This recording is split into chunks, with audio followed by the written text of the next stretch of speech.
जय हिंद विद्यार्थी मित्रांनो. मी इंजिनियर जितेंद्र सुरेश पिंपळशेंडे, संचालक उडान करिअर अकॅडमी चंद्रपूर. विद्यार्थी मित्रांनो, तुम्हाला माहित आहे की आपण टार्गेट बॅचची सुरुवात केलेली आहे आणि साधारणतः 1 महिना त्या बॅचला झालेला आहे आणि त्या बॅच मध्ये घटक वाईज पेपर त्यासोबतच फुल पेपर सुद्धा परिपूर्ण जी तयारी आहे पोलीस भरतीची लेखी ते आपण त्या बॅचची करून घेत आहोत. आणि त्या बॅचचा आपला टॅगलाईन आहे, केला तर नाद नाही तर बर्बाद. म्हणजे तुम्हाला माहित आहे की मी बोललेलो होतो मागच्या लेक्चर मध्ये सुद्धा की आपल्याला फुल डेडिकेशननी पूर्ण जिद्दीने आपल्याला उतरायचं आहे. ओके, तर आपल्याला यावेळेला विजय नक्की मिळवायचा आहे आणि अंगावरती खाकी वर्दी असणे असायलाच पाहिजे, या उद्देशानं आपण ती बॅच चालू केलेली आहे. तर विद्यार्थी मित्रांनो, चला बघा, जसा तुमचा 1600 इव्हेंट मारत असताना फुपाट्या निघते, त्याच पद्धतीमध्ये जेव्हा अंकगणित आणि बुद्धिमत्ता या विषयातील टार्गेट बॅचचे प्रश्न सोडवताना सुद्धा तुमचा धुवा निघेल. ओके, तर विद्यार्थी मित्रांनो, जर लागायचे तर difficult level of question try करत चला, जेणेकरून तुम्हाला पोलीस भरतीमध्ये तुम्ही पुष्कळ सारा वेळ वाचून तुम्ही इझिली रित्या क्वेश्चन ट्राय करू शकणार. आणि या लेवलची थिंकिंग असणे गरजेचं आहे. तर चला विद्यार्थी मित्रांनो, बघूया प्रश्न क्रमांक 1. ओके, आणि जो आपला घटक आहे तो वेग, वेळ, अंतर या घटकांवरती आपण पेपर घेतलेला होता. तर त्याच्यामध्ये काही प्रश्न 20 ते 21 प्रश्न घेतलेले होते आणि त्याचं सोल्युशन आज आपण बघणार आहोत. तर प्रश्न क्रमांक 1 म्हणत आहे, आणि हे जे प्रश्न आहेत ते तुम्ही थोडस स्टॉप करा, व्हिडिओ पॉज करा आणि ट्राय करून बघण्याचा प्रयत्न करा. जर तुम्हाला या पद्धतीचे बुक्स मध्ये दिसत असेल प्रॉब्लेम्स, वेल अँड गुड. जर तुमच्या बुक्स मध्ये नसतील तर आपल्या याच्यातले जे व्हिडिओचे जे प्रश्न आहेत ते तुम्ही एखाद्या बुक मध्ये लिहा आणि त्या लेवलची तुमची प्रॅक्टिस असणे गरजेचं आहे. तर विद्यार्थी मित्रांनो, प्रश्न क्रमांक 1 म्हणत आहे, धोक्यात धावणारी कार 3 किमी प्रति तास वेगाने त्याच दिशेने चालत असलेल्या व्यक्तीला ओलांडते. त्या व्यक्तीला कार 100 मीटर पर्यंत 4 मिनिटांसाठी पाहता आली तर गाडीचा वेग किती? म्हणजे असं म्हणायचं आहे का माणूस सुद्धा त्याच दिशेने चालला आणि कार सुद्धा त्याच दिशेने चालली आणि कार ती माणसाला ओलांडत आहे आणि ती कार 100 मीटर पर्यंत जे आहेत ते 4 मिनिटांमध्ये फक्त त्या माणसाला पाहता येत आहे. तर त्यावेळेला त्या कारचा जो वेग आहे, हा वेग तुम्हाला काढायचा आहे. मग आता काढणार कसं? सेम डायरेक्शननी चाललेला आहे, माणूस सुद्धा त्याच दिशेने चाललेला आहे आणि कार सुद्धा त्याच दिशेने चाललेली आहे. म्हणजे दोघांच्या वेगातला काय करावं लागेल? फरक. म्हणजे जर विचार केला तर कारचा वेग जास्त राहणार माणसांच्या वेगापेक्षा. म्हणजे आपण कारचा वेग पकडू, त्यामधनं जर विचार केला, माणसाचा वेग जर वजा केला V mean is equal to तुमचा हा टोटल जो डिस्टन्स आहे 100 मीटर आणि ते 4 मिनिटामध्ये म्हणजे तो वेग मिळणार. तर काय झालेलं असेल? 100 मीटरचं डिस्टन्स 4 मिनिट, 4 मिनिट म्हणजे तुमचे सेकंद जे होऊन जाणार 24 240. मग याला इकडे जर बघितलं, वेग कारचा आपला माणसाचा वेग किलोमीटर पर अवर आहे, त्याच्यामुळे याला आपण काय करू? किलोमीटर पर अवर करण्यासाठी 18/5 निघून. तर मग तुम्हाला माणसाचा वेग दिलेला आहे, तर VC-3 इज इक्वल टू याच्यामध्ये 5चा भाग याच्यामध्ये 20 वेळा चालला, 6 0 0 गेट कॅन्सल, 6चा भाग sin 24 sin 3 18, 2चा भाग याच्यामध्ये 2 वेळा म्हणजे 3/2. तर VC is equal to 3/2 plus 3. तर VC इज इक्वल टू 3 दुने 6 आणि 3 9/2 kmph. म्हणजे तुमचं ऑप्शन क्रमांक ए हे तुमचं उत्तर असायला पाहिजे. तर विद्यार्थी मित्रांनो, पुढील प्रश्न क्रमांक 2. सिमरनने पायी 8 किमी तास आणि सायकलवरून 13 किमी प्रति तास प्रवास केला. तिने 84 किमीचे अंतर 8 तासात कापले, तर तिने किती तास सायकल चालवलेली आहे? म्हणजे पायी तिने काहीतरी तास सायकल चालवली, त्याच्यानंतर सायकलवरून तिने काहीतरी तास चालवलं आणि 84 किलोमीटरचं अंतर कापलं. असं म्हणूया, सिमरनने पायी काहीतरी तास चाललेला प्रवास म्हणजे 8 गुणिला समजा पायी काहीतरी तास म्हणजे टी. ओके, तास चाललेला असेल, प्लस सायकल वरून 13 किलोमीटर पर अवरने समजा टोटल टाइम तुम्हाला 8 तास लागत होता. मग 8 तासातून पहिल्याचा टाइम तुम्ही वजा करणार, म्हणजे एवढे तास ती सायकल वरून प्रवास केलेली असेल. त्यावेळेला एकूण प्रवास, कारण की वेग गुणिला वेळ म्हणजे अंतर झालेलं असेल, तर मग अंतर हे कितीचा दिलेलं आहे? 84 किलोमीटरचं अंतर दिलेलं आहे. म्हणजे 8 times of T plus 13 8 104 minus 13 times of T is equal to 84. आता जर विचार जर केला याला 13t ला तिकडे नेलं, 13t minus 8t is equal to 104 minus 84. तर याच्यामध्ये किती वाचलं? 5 times of T is equal to 104 minus 84 म्हणजे 20. तर T is equal to 4 hour. But T काय घेतलेला होता आपण? पायी तास केलेला प्रवास. मग पायी तुम्ही 4 तास केलेला असेल आणि एकूण प्रवास तुम्ही 8 तास केलेला असाल, तर म्हणजे याचा अर्थ सायकल वरून जो प्रवास केलेला असेल तो सुद्धा किती तास असेल? 4 तास असेल. म्हणजे ऑप्शन क्रमांक ए उत्तर बरोबर राहील. आता बघा ह्या पद्धतीमध्ये एवढं सॉल्व्ह करत राहण्यापेक्षा तुम्ही जर LHS आणि RHS ही जर मेथड वापरली तर खूप इझी पडेल. 8 किलोमीटर समजा ऑप्शन ए उचललं, 8 गुणिला 4 8 चो 32 आणि देन त्याच्यानंतर 13 किलोमीटरचा प्रवास हा 4 किलोमीटर, कारण एकूण तास आहे तुमच्याकडे 8. मग 4 तास तुम्ही पायी चाललेले असाल किंवा 4 तास तुम्ही सायकल वरून जर चाललेले असाल, ओके, तर मग वाचलेले तास जे आहेत ते 4 तासच वाचणार आहे. त्याच्यामुळे 13 चो 52. जर ऍडिशन जर केली 4 आणि ते 5 आणि 3 8 84 किलोमीटर येत आहे. म्हणजे LHS is equal to RHS by option, by using option method.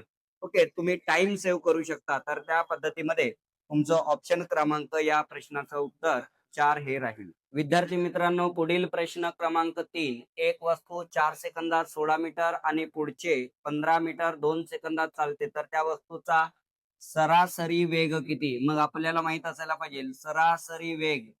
सरासरी वेग इज इक्वल टू एकूण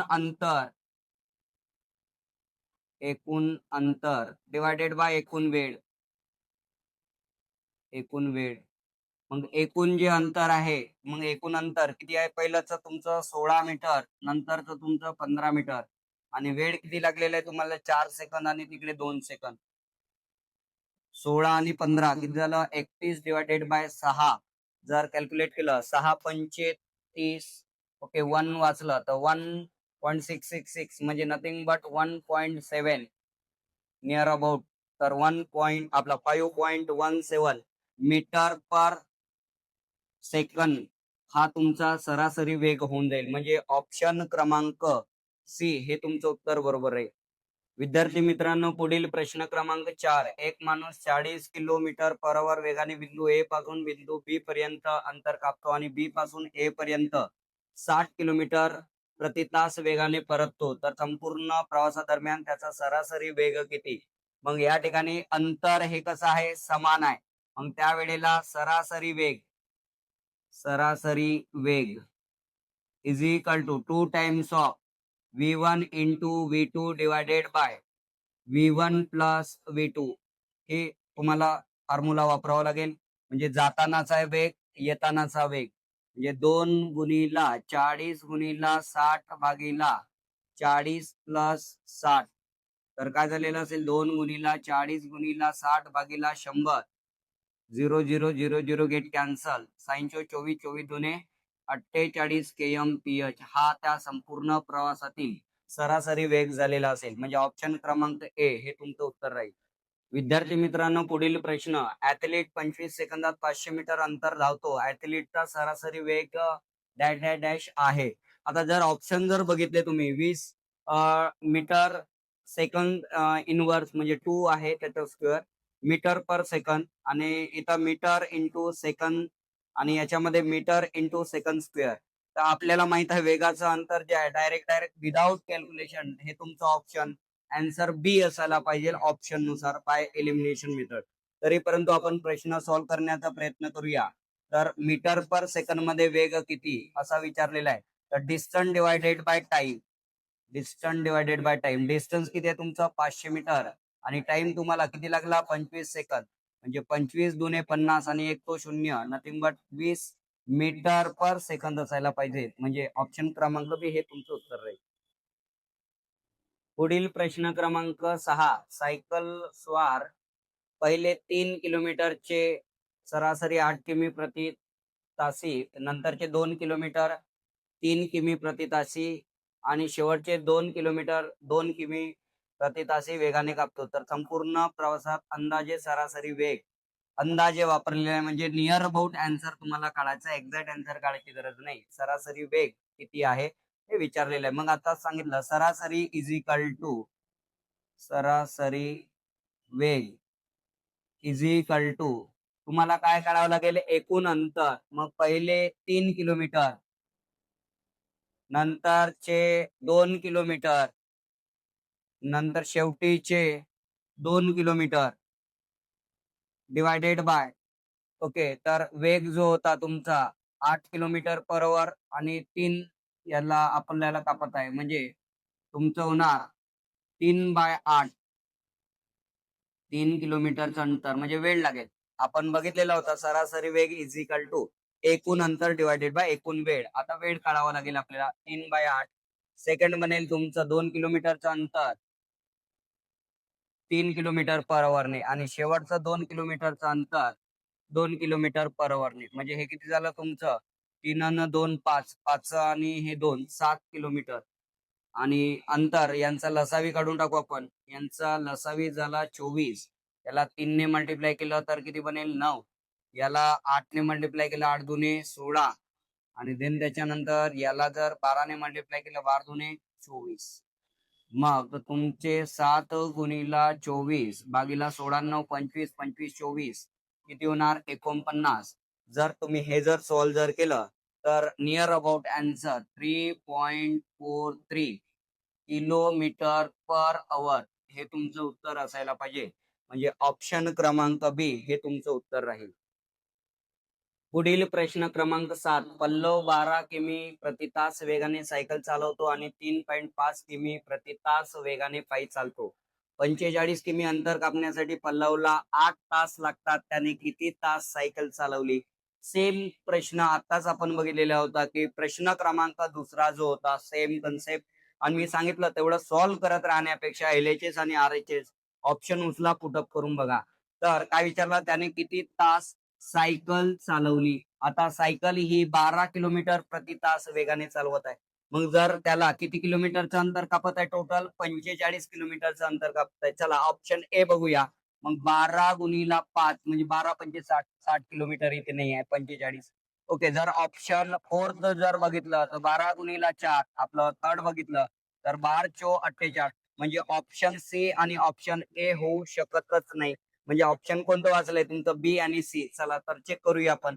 जर समजा पल्लवने 2 तास सायकल चालवली तर मग 12 गुणिला 2 म्हणजे किती झालं, 12 दुने 24 आणि देन त्याच्यानंतर मग 2 तास चालवलं. एकूण टोटल किती तास चालवलेलं आहे 8. मग 6 तास जे आहे ती 3.5 किलोमीटरने 6 तास म्हणजे साइन थिरी 18 आणि ते 3 18 आणि 3 किती झाले 21. म्हणजे 21 जर ऍड केलं तर किती किलोमीटर 45 किलोमीटर. हे म्हणजे तुमचं ऑप्शन क्रमांक बी हे असायला पाहिजे. किंवा मी तुम्हाला ती मेथड सांगितलेली होती त्या मेथडचा तुम्ही यूज करू शकता. समजा की जसं सायकलने 12 किलोमीटर काहीतरी तासामध्ये कापलेलं अंतर आणि पायी 3.5 किलोमीटरने जे टोटल टाइम लागलेला होता तुम्हाला 8 तासामधनं टाइम वजा करावा लागेल. इज इक्वल टू टोटल किती किलोमीटर येणार 45. जर सॉल्व जर केलं तर 12t प्लस 3 गुणिला 8.5 8 तिरी 24 आणि ते 4 म्हणजे 28 minus 3.5t is equal to 45.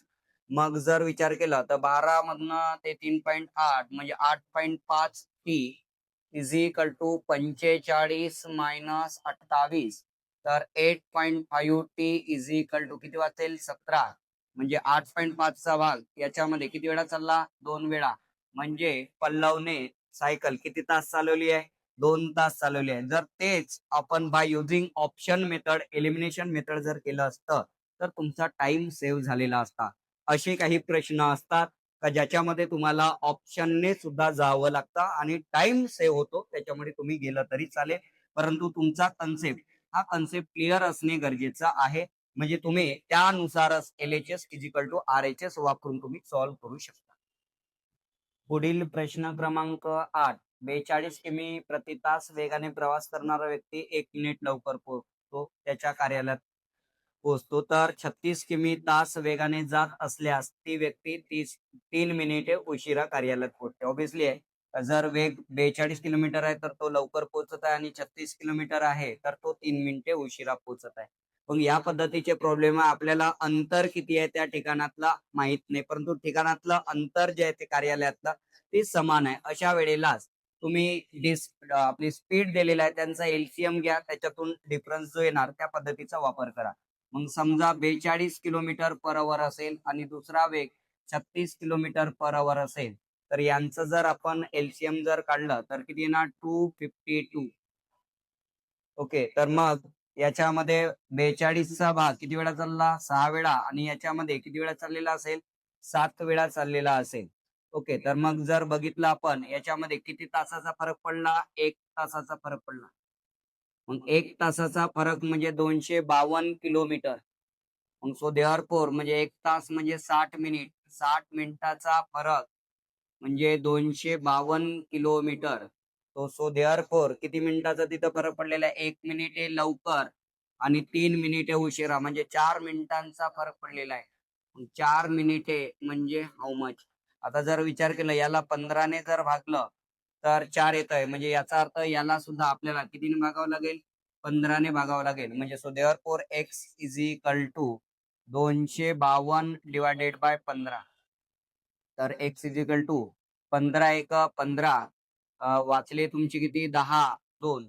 Okay, तर 15 छक 90, 15 7 105, 15 छक 90. 90 म्हणजे तुमचे वाचले ते 10 आणि ते 2 12 आणि 1 0. मग 15 8 120 म्हणजे 16 पॉइंट आपलं 8 किलोमीटरचं अंतर असायला पाहिजे. त्या दोन म्हणजे ऑफिस म्हणजे कार्यालय जे आहे तुमचं दिलेलं त्या कार्यालयापर्यंतचे जे अंतर आहे ते 16.8 किलोमीटरचं अंतर असायला पाहिजे. म्हणजे ऑप्शन क्रमांक बी हे तुमचं उत्तर असायला पाहिजे. पुढील प्रश्न क्रमांक 9. एक कार 8 तासात ठराविक अंतर कापते. ती अर्धे अंतर 40 किमी प्रति तास आणि उरलेले अर्धे अंतर 60 किमी प्रति तास वेगाने कापते. तर प्रवास केलेले अंतर शोधा. तुम्हाला अंतर काढायचं आहे, परंतु टाइम दिलेला आहे. Time is equal to distance by speed. मग आपल्याला जर विचार जर केला तर डिस्टन्स आपल्याला माहित नाही, म्हणजे अर्ध अंतर जे आहे D/2, टोटल अंतर आपण D मानू. तर D/2 अंतर जे आहे तर ते किती kilometre per hour? 40 kilometre per hour. आणि जे बाकीचं उरलेलं अर्ध अंतर आहे ते 60 किलोमीटर पर आवर जर कापत असेल तर टोटल टाइम तिला किती लागत आहे? 8 तास लागत आहे. मग जर 60 ने मल्टिप्लाय केलं इकडे तर कॅन्सल होणार ते, तर 30D plus 20D is equal to 8 गुणिला 40 गुणिला 60. मग 30 20 50, 50D इज इक्वल टू 8 गुणिला 40 गुणिला 60. जर 0 0 जर कापला आपण, ओके, आणि 5चा भाग याच्यामध्ये किती वेळा चालला? 8. D is equal to 8 8 64. 64 गुणिला 6 जर केलं तर डी इज इक्वल टू 24. चले 2 6 6 36 न 2 38. 384 किलोमीटरचं अंतर ते असेल. म्हणजे ऑप्शन क्रमांक ए हे उत्तर तुमचं बरोबर राहील.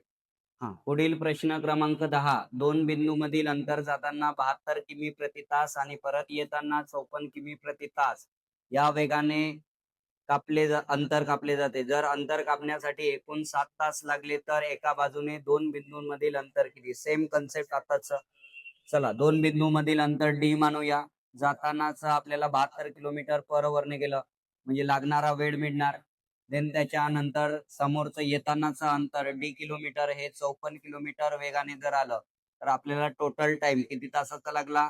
7 तासाचा लागला. मग same 54D plus 72D is equal to 7 गुणिला 72 गुणिला 54. तर मग 72 आणि इकडे 54 म्हणजे किती होणार? 126. D is equal to 7 into 72 into 54 divide करलं याच्यामध्ये तर D is equal to 7 into 72 into 54 divided by 126.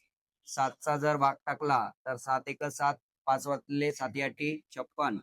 आणि देन त्याच्यानंतर 18चा भाग 18 तिरी 54 आणि 72 तिरी 7 तिरी 21 म्हणजे 210 आणि ते 6 म्हणजे 216 किलोमीटरचं अंतर त्या दोन बिंदूमधील राहील. म्हणजे ऑप्शन क्रमांक डी हे तुमचं उत्तर राहणार.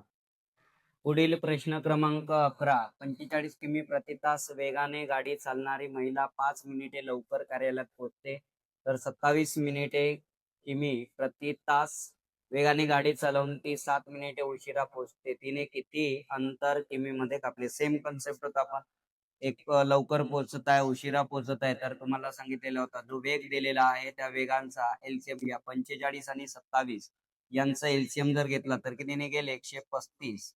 मग 135 मध्ये 3 वेळा भाग जाणार, याचा 5 म्हणजे किती तासाचा फरक पडला? 2 तास. 2 तास म्हणजे 120 मिनिटे.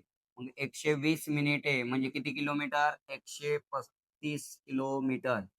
मग 5 मिनिट ते आणि 7 मिनिटे, 7 5 किती झालेले असेल? 12. मग 12 मिनिटे म्हणजे हाऊ मच?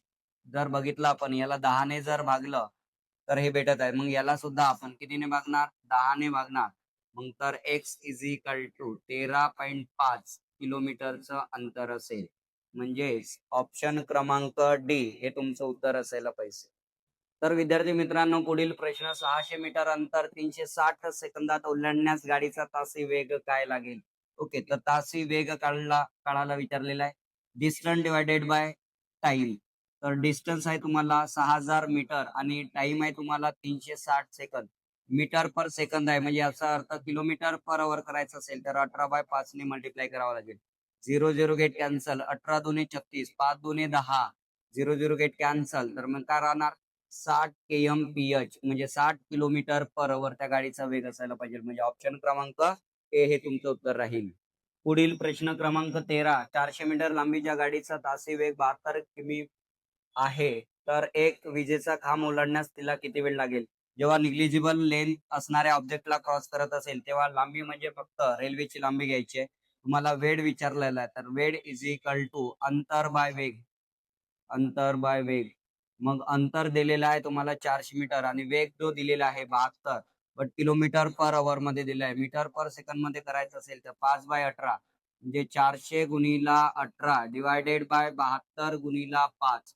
18 चो 72, 5 चो 20, 20 चा भाग 400 मध्ये किती वेळा गेला? 20. म्हणजे त्या गाडीला 400 मीटर ची गाडी जी आहे ती 72 किलोमीटर जर वेगाने गेली तर विजेचा खांब किती वेळात ओलांडणार? 20 सेकंद. म्हणजे ऑप्शन क्रमांक डी हे तुमचं उत्तर राहील. पुढील प्रश्न क्रमांक 14. तासी 54 किमी वेगाने जाणारी आगगाडी 340 मीटर लांबीचा बोगदा 36 सेकंदात पार करते, तर त्या गाडीची लांबी किती? म्हणजे टोटल लांबी काढून घ्या पहिलं.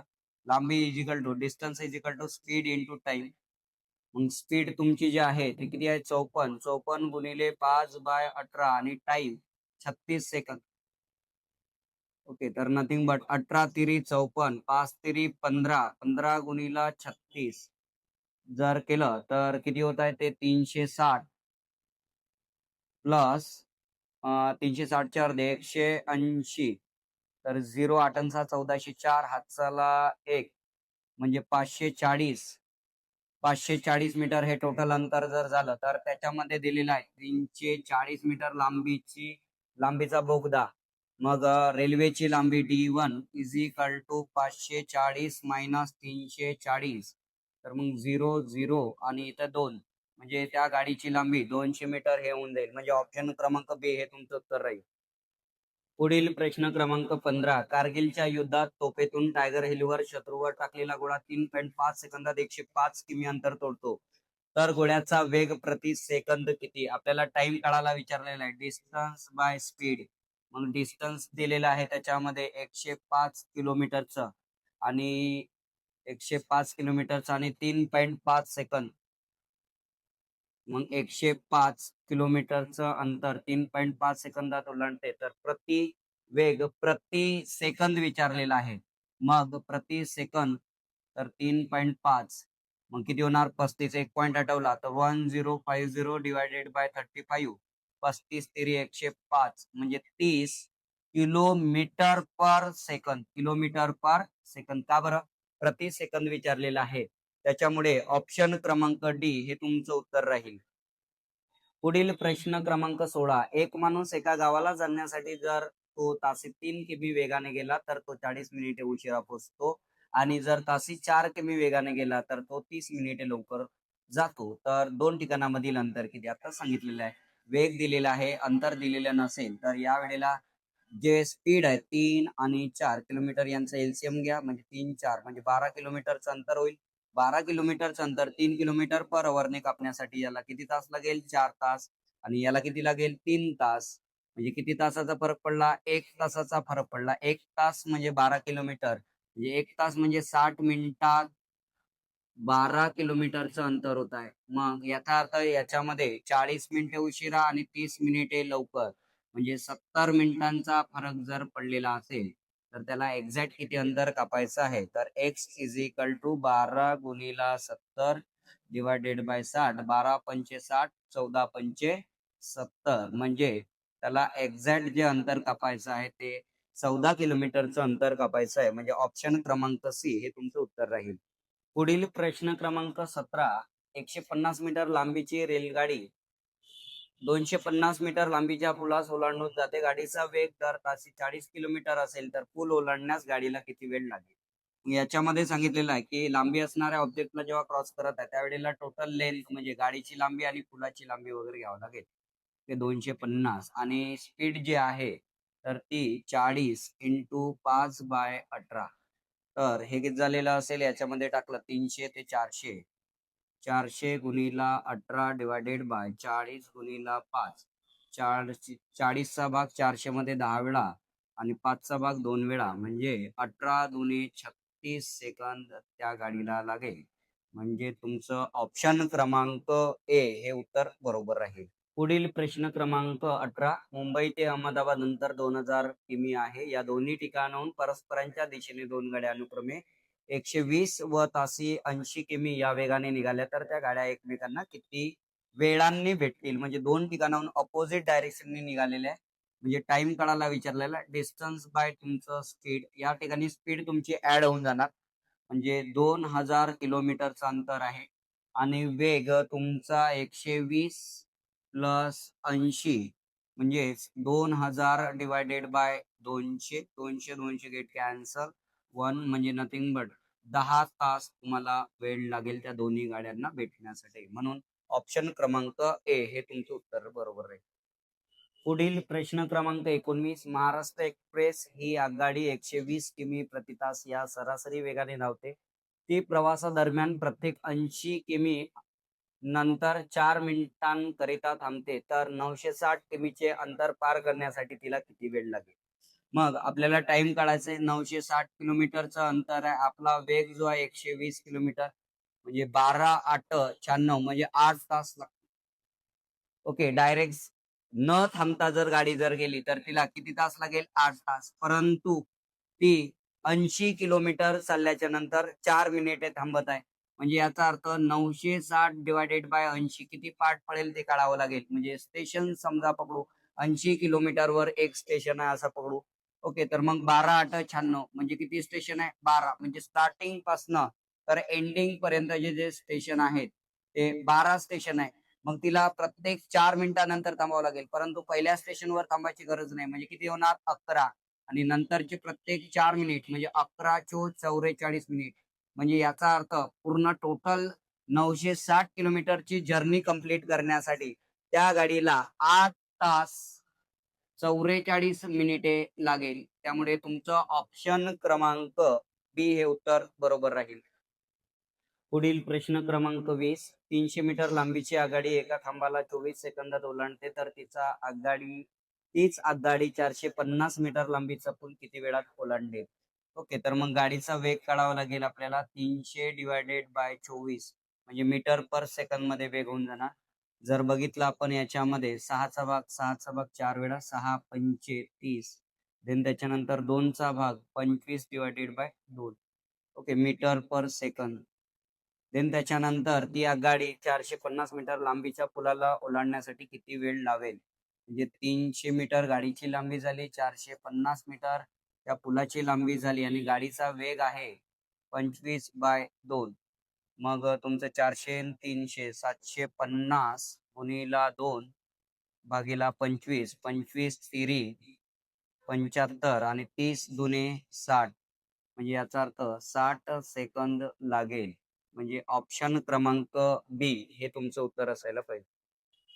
पुढील प्रश्न क्रमांक 21. एका महामार्गावरील ए आणि बी या दोन ठिकाणामधील अंतर 70 किमी आहे. एक कार ए या ठिकाणाहून व दुसरी कार बी या ठिकाणाहून निघते. जर त्या एकाच दिशेने चालल्या तर एकमेकींना 7 तासात भेटतात व विरुद्ध दिशेने चालल्यास 1 तासात भेटतात. तर त्यांचा वेग काढा. म्हणजे same direction and opposite direction जर गेलं तर मग समजा सेम डायरेक्शन जर गेलेलं असेल तर तुमचा V1 minus V2 is equal to आपल्याला 70 किलोमीटरचं अंतर कापण्यासाठी 7 तास लागत आहे. म्हणजे याचा अर्थ 10 तास पूर्ण ते जर्नी होणार. वेगांमधला फरक, दोन वेगांमधला फरक 10 तासाचा येईल. आणि दुसरं जर बघितलं तर से आपला अपोजिट डायरेक्शनने जर आलेलं असेल तर वेगांची ऍडिशन होणार V1 प्लस V2, म्हणजे 70 किलोमीटरचं अंतर अपोजिट डायरेक्शनने कापण्यासाठी किती तास लागत आहे? 1, म्हणजे 70 तास. ओके. तर मग जर विचार केला तर याच्यामध्ये दोन फरकांमध्ये आपलं किलोमीटर पर अवर वेगांमधला किलोमीटर पर अवर आणि इथे सुद्धा किलोमीटर पर अवर. मग two unknowns and two equation solving equation 1 and 2. तर मग ऍडिशन जर केलं आपण तर V2 गेट कॅन्सल. तर 2 times of V1 is equal to 10 plus 70, म्हणजे V1 is equal to 80 divided by 2, म्हणजे V1 is equal to 40 kmph. पहिल्या गाडीचा ए या बिंदूवरून निघणाऱ्या गाडीचा वेग 40 किलोमीटर होईल. तर बी या बिंदूवरून निघणाऱ्या गाडीचा वेग म्हणजे V2 तर काय होऊन जाणार? आता जर याचा वेग 40 होत असेल, दोघींचा वेग 70 आहे, मग 70 मायनस 40 म्हणजे V2 is equal to 30 kmph, म्हणजे दुसऱ्या गाडीचा जो वेग आहे तो 30 किलोमीटर पर अवर आहे. म्हणजे ऑप्शन क्रमांक बी हे तुमचं उत्तर असायला पाहिजे. तर विद्यार्थी मित्रांनो, यापुढेही आपण युट्यूब चॅनलच्या माध्यमातून आपण याच प्रकारे जे लेवलचे जे क्वेश्चन्स आहेत ते विद्यार्थ्यांना देण्याचा प्रयत्न करत आहोत. त्यासाठी तुमचं सहकार्य हे खूप गरजेचं आहे. तर त्यासाठी आपल्या उडान अकॅडमी चंद्रपूर चॅनलला लाईक करा, सबस्क्राईब करा आणि हा व्हिडिओ जास्तीत जास्त विद्यार्थ्यांपर्यंत शेअर करा. धन्यवाद.